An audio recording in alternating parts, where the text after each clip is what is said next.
Vì thấu hiểu sự vất vả của mẹ nên tôi biết mình phải thay đổi.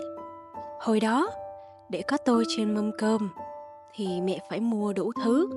Nào là mắm, nào là cá, nào là thơm, nào là ớt nè. Nhiều thứ vậy đó, mà đôi khi vẫn chưa chắc ra được đúng cái vị mẹ mong muốn đâu. Nhiều hôm làm đi làm lại, thấy mẹ cực quá rồi, nên tôi tự nhủ mình phải thay đổi bản thân để cho mẹ bớt cực.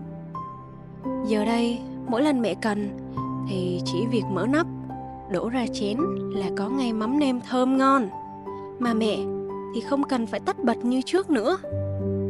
Cứ vậy, tôi trở thành bạn đồng hành của mẹ trong những bữa cơm đậm đà.